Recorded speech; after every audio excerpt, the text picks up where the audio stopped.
Good morning. Good morning.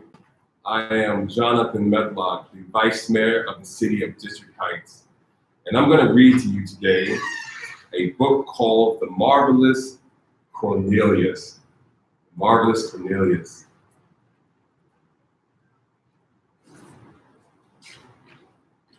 The Marvelous Cornelius, Hurricane Katrina, and the Spirit of New Orleans by Phil Bildner and illustrated by John Pera.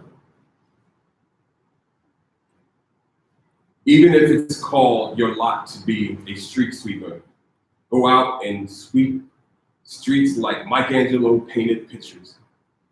Sweep streets like Handel and Beethoven composed music.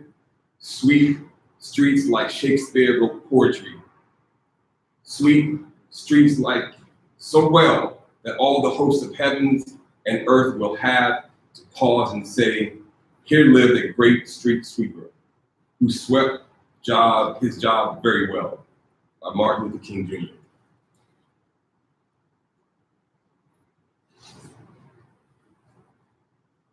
In the quarter, there worked a man known in New Orleans as the Marvelous Cornelius.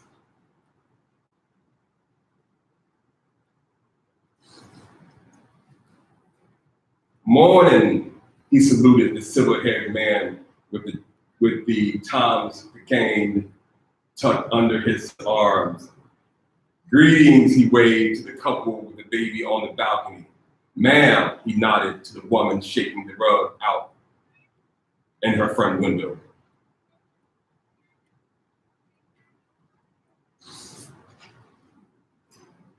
And when his truck rounded the turn, my young'uns, he called to the kids crowded on the corner.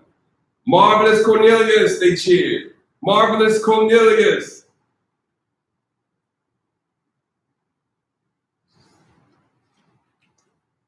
At each home, Cornelius sashayed to the curb and shimmied to the hopper, unloading the garbage. Not a single parlaying rapper ever stayed on the streets. And those spotless streets, oh, how they sparkled.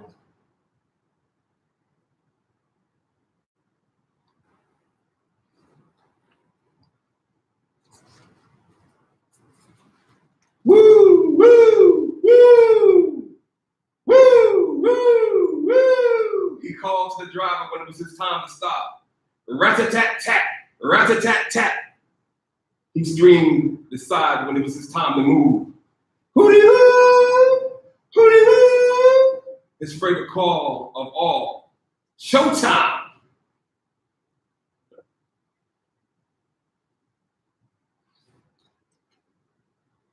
Cornelius flip-flopped to the curb and flung the bags over his head, behind his back, between his legs, into the truck. He lined the bags along the curb and launched them, bag after bag after bag after bag. He landed in a perfect pyramid inside the hopper's metal mouth.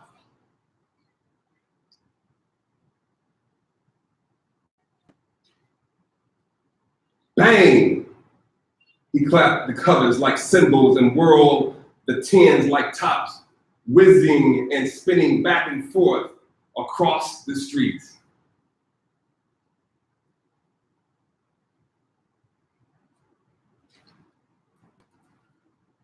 And just like those twisted tops, Cornelius danced too.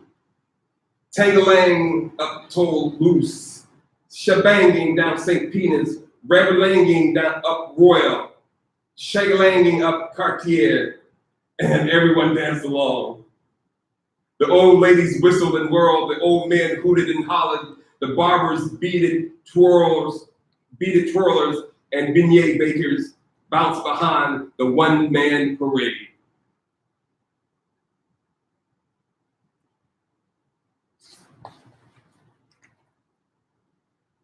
But then one day, the storm came. The great city filled with water.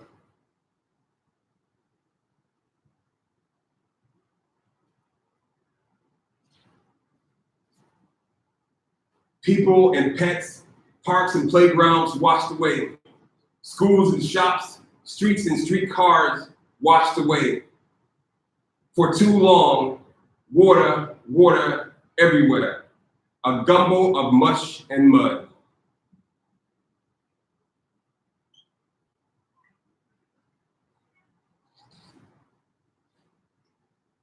When those waters finally fell away, Cornelius looked up at the mountains of ruins, some as high as steeples atop St. Louis Cathedral.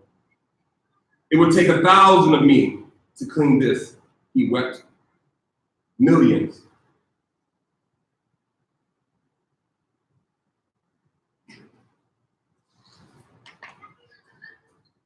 Cornelius rose. He dried his eyes, for his spirit and his will were waterproof.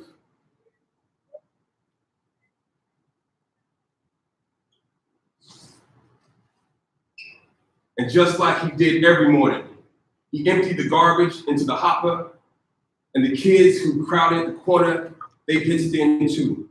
So did the silver-haired man, the couple from the balcony, the woman with the rugs, the old ladies and old men, the barbers and the bead twirlers, and the beignet bakers.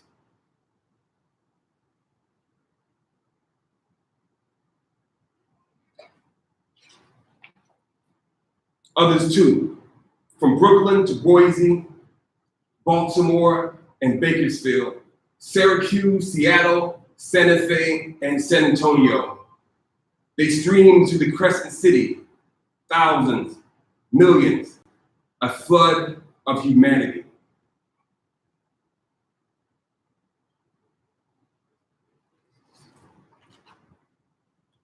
Hootie-hoo! Marvin's Cornelius cheered, hootie-hoo!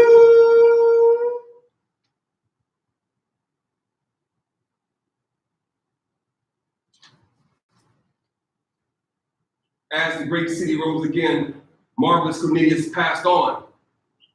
But for his spirit, that's part of the New Orleans. The New Orleans forever.